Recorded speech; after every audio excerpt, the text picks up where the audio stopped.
Olá, tudo bem? Eu sou o Márcio Castellani, estamos começando aqui mais uma série de entrevistas pela Rede Player, plataforma audiovisual. Nós iniciamos essa série de entrevistas com candidatos do interior, da capital, candidatos a vereador, candidatos a prefeito, e hoje eu tenho aqui a honra de conversar com duas pessoas muito relevantes no cenário da saúde nacional.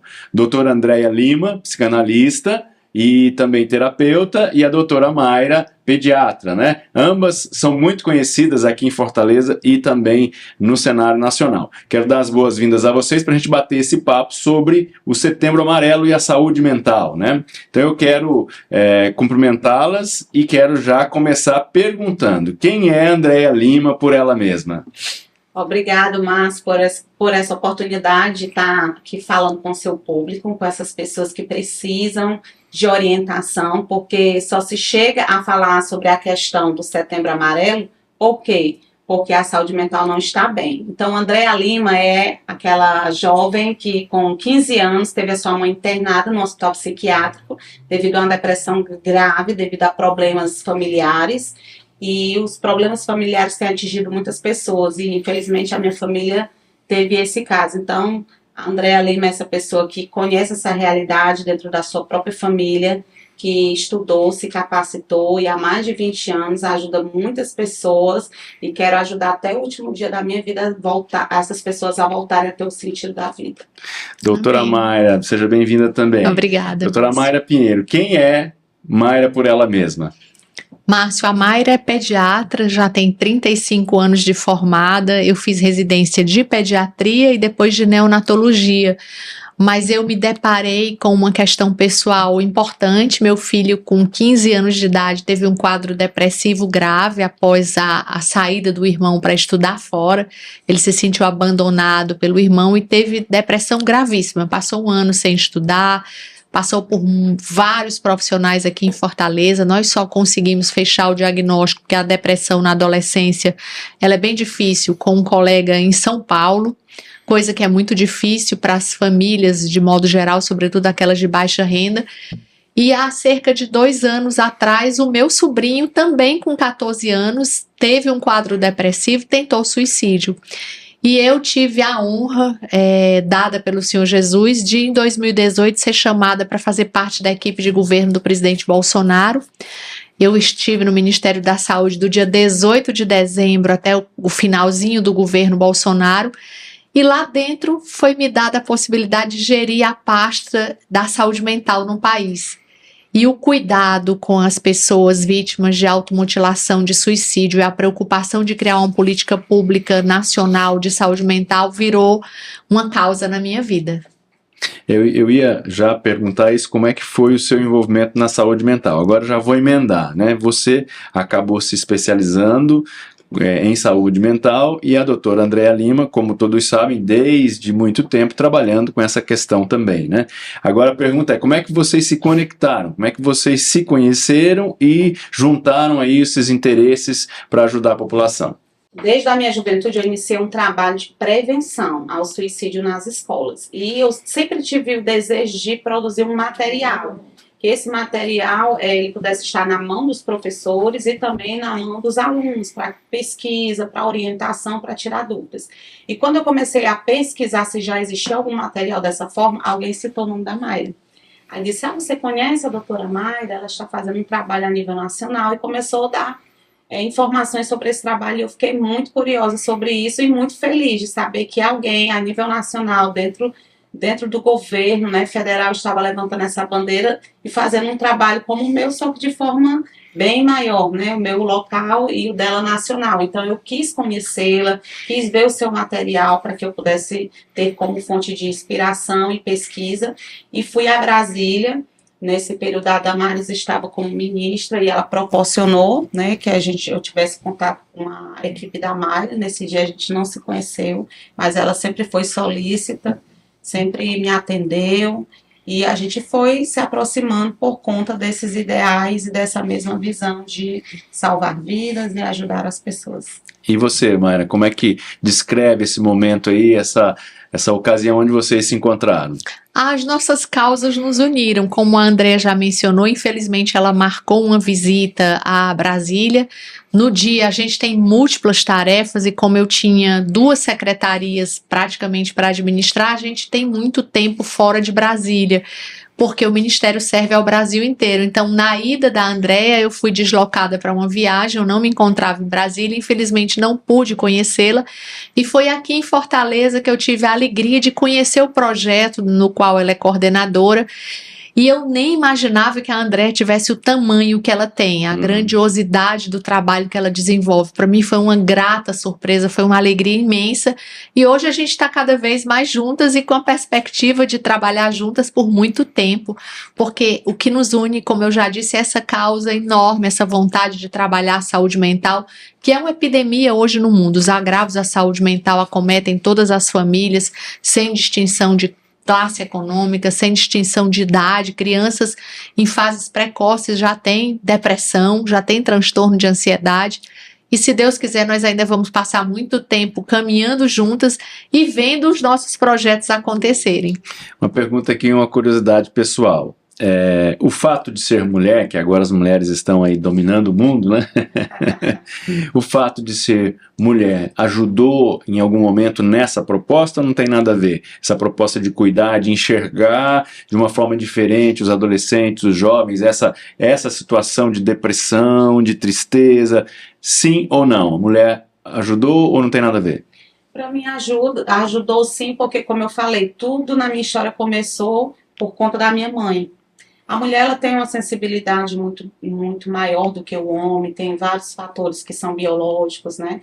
E reage de uma forma emocional muito maior. Então, a sensibilidade, a empatia, eu acredito que Deus já gerou isso em nós, para que nós pudéssemos estar ali, né, à disposição no período da maternidade com os nossos filhos. Então, acho que é um dom que a mulher tem, né?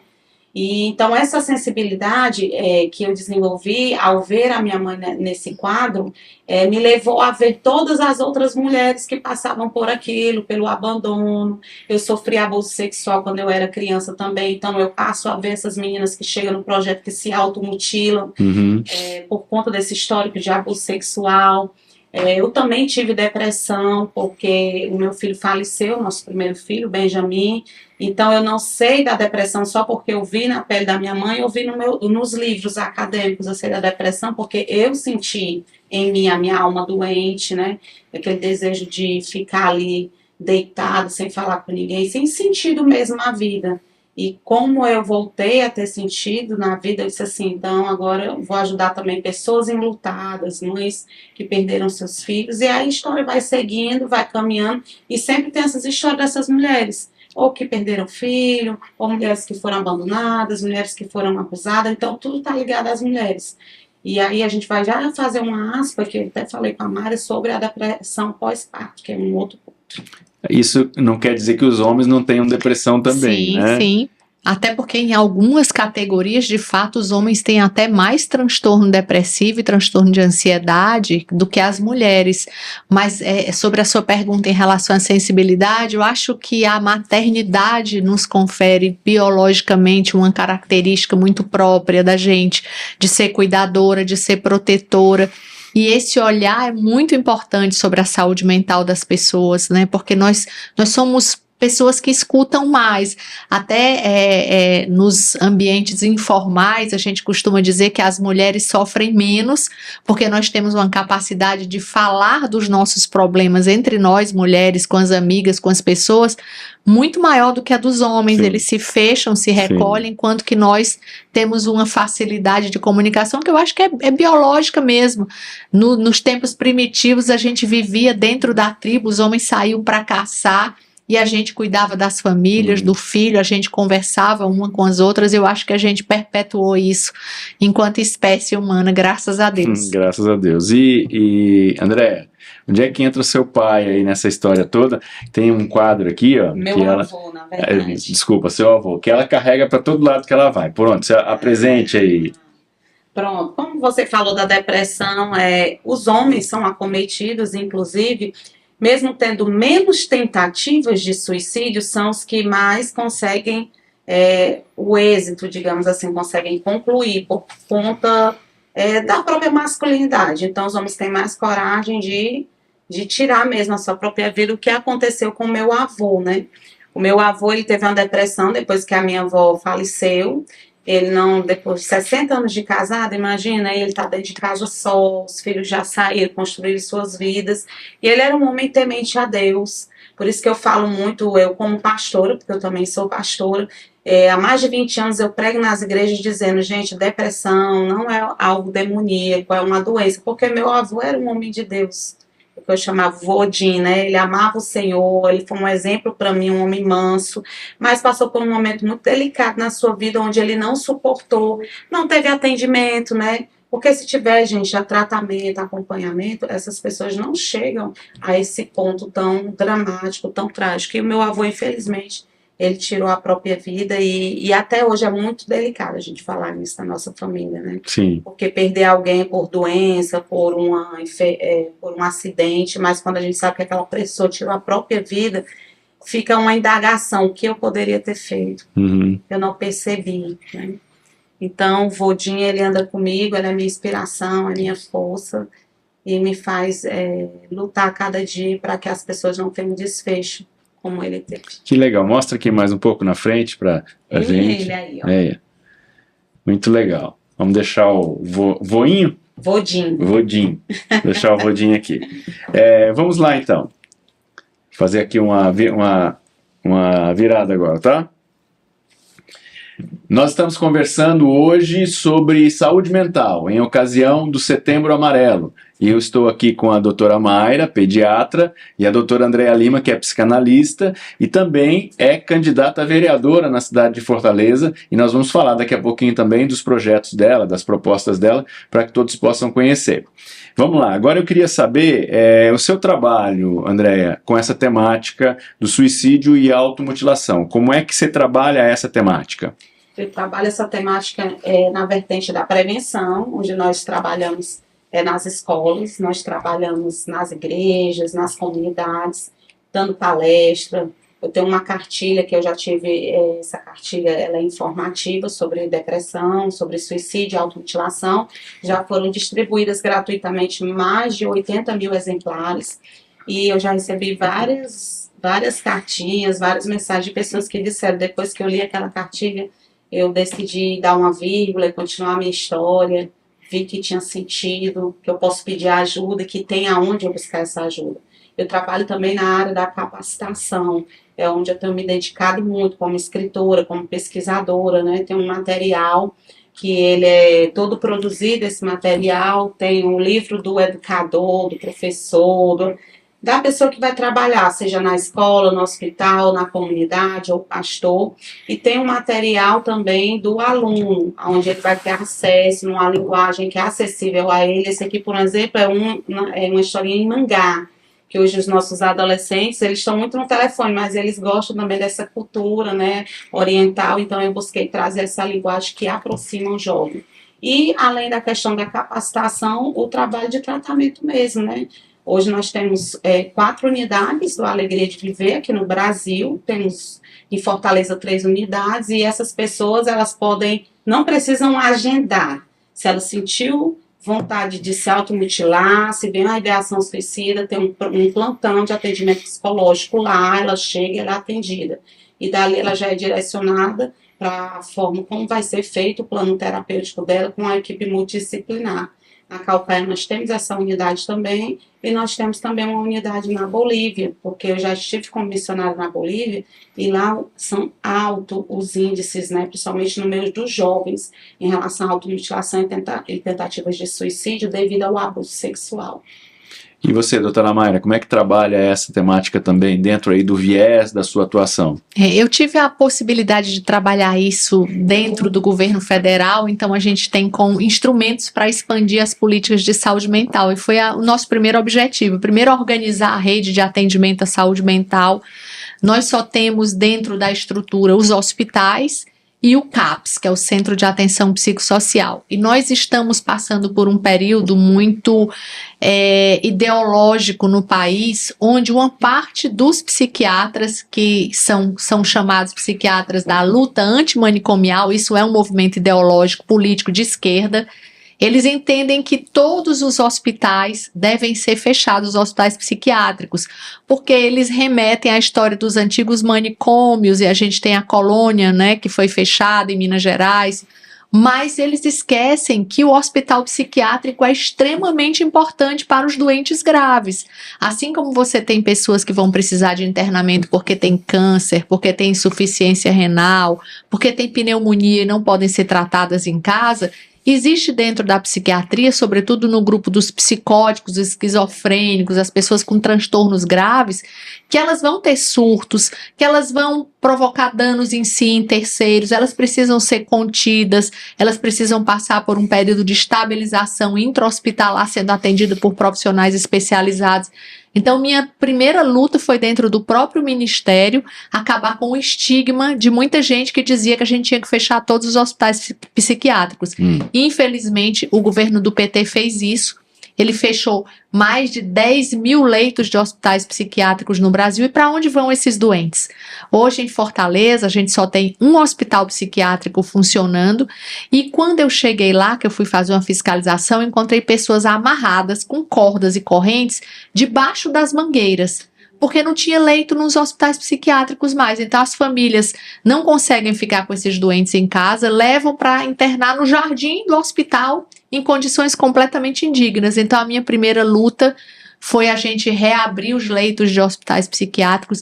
E meu sonho hoje, se você me perguntar na medicina, é que a saúde mental comece a funcionar dentro dos postos de saúde, na atenção primária de saúde.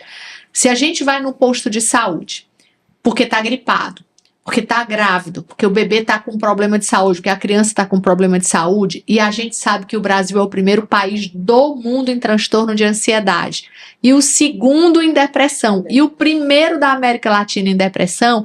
Para onde vão essas pessoas? Elas têm que conseguir uma consulta no posto como elas conseguem para o clínico.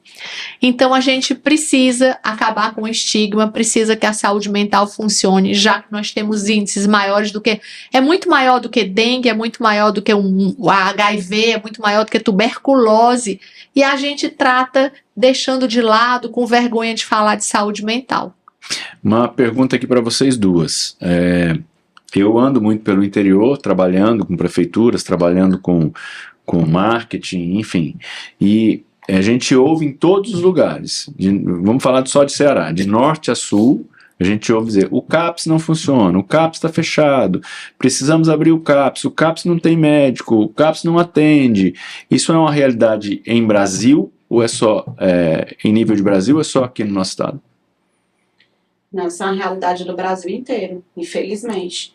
Eu, apesar de atuar mais aqui, né, no Ceará, mas eu tenho contato com pessoas profissionais de vários estados do Brasil e a reclamação é a mesma, uma demanda gritante. Ela acabou de falar sobre o ranking negativo que o Brasil tem, então é uma população que precisa de assistência e os números que nós temos de profissionais contratados, de concurso, nunca mais teve um concurso para um psiquiatra, e locais para conter essas pessoas, como ela falou, não é inexistente. Então as famílias estão clamando, pedindo socorro. E quando eu olho, trazendo agora abrindo uma aspa, falando sobre saúde mental, eu vejo que o nosso povo está tão adoecido, no sentido mesmo de informação e de empatia, no sentido de que nós vemos as redes sociais aí, todo mundo comentando sobre a Anitta, que a Anitta vai para uma casa nova e preocupado, eu quero ajudar uma mulher que tem um monte de dinheiro, uma coisa que não tem nenhuma lógica. A gente fica pensando, tem mãe aí desesperada, que seu filho está tentando suicídio, ontem eu recebi um chamado de uma mãe que o filho estava correndo na mata, ali na Caucaia, tinha sumido, teve um surto psicótico. E se a gente joga isso, Mayra, nas redes sociais, nós não temos uma percepção, nós não temos uma devolutiva das pessoas como famosos que postam coisas que não condiz com a nossa realidade, com o socorro, né, mas com uma coisa tão supérflua. Então essa questão da saúde mental, começa a ir pela própria sociedade que mascara muitas coisas. Hoje o pessoal, todo canto que a gente entra está falando de Pablo Marçal, mas está falando dele por quê? Porque ele tem se posicionado, porque ele tem falado, ele quer falar e ele fala. Não estou defendendo nem criticando o Pablo Marçal. Eu estou falando como a mente das pessoas tem funcionado. É melhor uma pessoa falar sobre algo que lhe agrada, que lhe interessa, e não toque em outro assunto. Se tocar é porque é desequilibrado, é porque é doido, é porque é sem noção. Então, às vezes eu sinto, Mayra, que quando nós falamos sobre esse assunto, sobre automutilação, sobre suicídio, parece que é algo tão distante. Uhum. Como é que é tão distante? Se o Brasil está no ranking do país mais deprimido da América Latina, como é isso? Como é que está distante se o número os índices de ansiedade têm crescido tanto que eu já atendi, Márcio, um chamado de escola, onde houve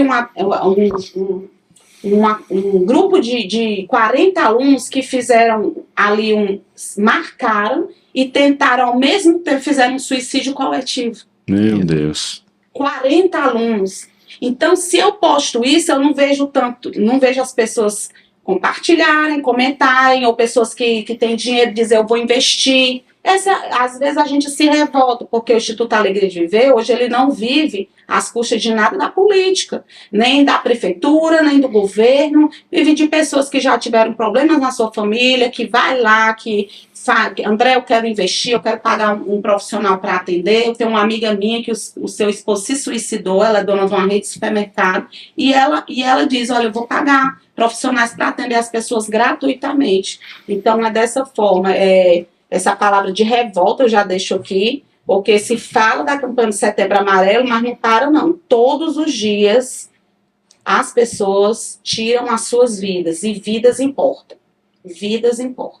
Doutora Mayra, fala um pouquinho pra gente, você que já teve aí nesse, vamos dizer assim, no olho do furacão, como é que estão as estatísticas, os indicadores de depressão e automutilação e suicídio no Brasil? É muito ruim o número que a gente tem. A Organização Mundial de Saúde diz, como eu já mencionei, que o Brasil é o primeiro país do mundo em transtorno de ansiedade. E é o segundo em depressão, mas na América Latina nós somos o primeiro. E por que isso é importante? Porque a depressão e o transtorno de ansiedade são as principais doenças que levam ao suicídio e à automutilação. E se a gente não tratá-las, se a gente não tiver políticas públicas no posto de saúde, se não tiver acesso a quem tem essas doenças, essas pessoas tendem a evoluir para a ideação suicida e para a doença que vai agravar, e a gente vai ter um problema sério, o absenteísmo do trabalho, famílias que vão ficando improdutivas, e quando tem um membro da família com uma dessas doenças, a família inteira adoece.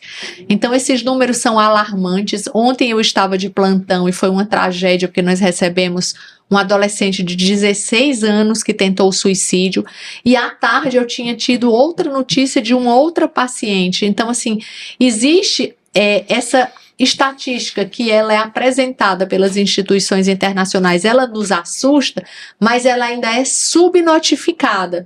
No Instituto de Medicina Legal, quando chega alguém que morreu por um tiro, porque tentou o suicídio e conseguiu consumá-lo com um tiro, não chega lá suicídio por arma de fogo, chega morte por arma de fogo. Sim. Quando a pessoa comete uma facada, uma facada em si próprio, né? E chega lá morto, aí diz assim, é morte por arma branca, não sai suicídio. É tão estigmatizante que as famílias fazem questão de esconder, de não dizer que houve um suicídio. Então a gente também precisa acabar com esse preconceito. A outra coisa que eu gostaria de chamar a atenção é que eu fui chamada semana passada por um colega que é o presidente da Associação Brasileira de Psiquiatria, dando conta que uma parlamentar entrou no Congresso Nacional com um projeto de lei para criar o dia de comemoração do Setembro Amarelo, da automutilação e do suicídio. Não é uma data para se comemorar. Aí ele pediu, o que eu faço? Eu digo, cancela esse projeto de lei. Essa data não merece nenhuma comemoração, não é um dia de festejo. A repercussão é a gente insistir em políticas públicas que possam acabar com essa epidemia, mas não é um dia de festejar. Esse evento Setembro Amarelo, essa campanha foi trazida em 2013 para o Brasil pela Associação Brasileira de Psiquiatria. O dia 10 de setembro é um dia que no mundo inteiro se faz alusão, é combate ao suicídio e à automutilação. Não é para a gente comemorar nada. Então ainda existem pessoas políticas que são líderes, representantes da sociedade, que se equivocam comemorando um dia de tristeza. Não há comemoração alguma. Lamentável isso aí. Não dá nem para a gente comentar mais, né? Vamos lá. Estamos aqui com a doutora Mayra Pinheiro, ela é pediatra, e a doutora Andréa Lima, ela é psicanalista e também terapeuta e candidata a vereadora na cidade de Fortaleza. E agora, para encerrar, eu gostaria de lhe perguntar, Andréa, quais são as suas propostas, quais são os seus projetos. E agora eu gostaria de lhe perguntar, doutora Andréa, quais são as suas propostas e seus projetos nessa área, assumindo essa bandeira da saúde mental como candidata a vereadora na cidade? Eu vou falar que a minha proposta é um sonho, né? Porque sonho ele é realizável. E eu vou realizar esse sonho, eu acredito que é agora, esse é o momento. Esse sonho é o quê? De ter um atendimento humanizado, de ter um atendimento de qualidade, profissionais que sejam remunerados, que sejam capacitados e valorizados, fazendo o trabalho deles, enfermeiros, médicos, porque para fazer esse atendimento é uma equipe multidisciplinar, que nós trabalhamos na Alegria de Viver. Então, meu sonho é que em cada regional a gente tenha uma alegria de viver na comunidade, para que as pessoas se sintam, como eles dizem, aqui é a minha segunda casa. Né? Não é um ambiente frio, feio, todo depredado, com as pessoas atendendo de mau gosto, não, são pessoas atendendo com amor e satisfeitas. E esse modelo, ele se expande para os CAPs, se expandir para outra rede que é muito importante, que é dentro da escola. A gente dá suporte, capacitação aos professores, fazer com que a lei seja realmente executada, fazendo a contratação de profissionais como psicólogos e assistentes sociais que deve ter em cada escola, fiscalizar e exigir isso, porque é um direito, é lei, mas isso não acontece. E criar um espaço escuta em cada escola. Esse espaço vai ser aberto para que esses alunos saibam que ali tem um profissional, uma escuta qualificada, que vai fazer já essa triagem, que vai tirar das filas dos CAPs, não vai precisar talvez ir para a emergência, sufocando a emergência, já que nós só temos um hospital para atender toda a demanda, e ali ela pode ser encaminhada para um projeto social, como a Alegria de Viver, como outros que existem também, e assim, dessa forma, a gente vai criando esse trabalho, onde as pessoas vão sendo assessoradas de fato e de verdade, e elas sabem aonde procurar e serão bem atendidas. Então, esse é o meu sonho, é na escola, é na comunidade, é na casa, como nós temos os nossos educadores sociais, que muitas das vezes os pais estão lá com os filhos com os braços cortados, não tem vergonha, né, o estigma, para onde é que eu vou levar, ele colocou uma corda no pescoço, está feio, eu não quero que ninguém veja, o que vão pensar do meu filho? O nosso educador social entra naquela residência. Alguns são enfermeiros, já prestam ali os primeiros socorros, já acalma a família, dá aquela orientação. Então, esse atendimento também a domicílio é importante para acalmar, para direcionar. E isso é possível, porque tem muita gente do bem, tem muitos profissionais que amam o que fazem. Agora precisa alguém que tenha a voz, que tenha a vontade, tenha a capacidade. E eu estou pronta para isso, porque eu já faço isso há mais de 20 anos. Eu tenho certeza que eu vou poder fazer muito melhor. Muito bem.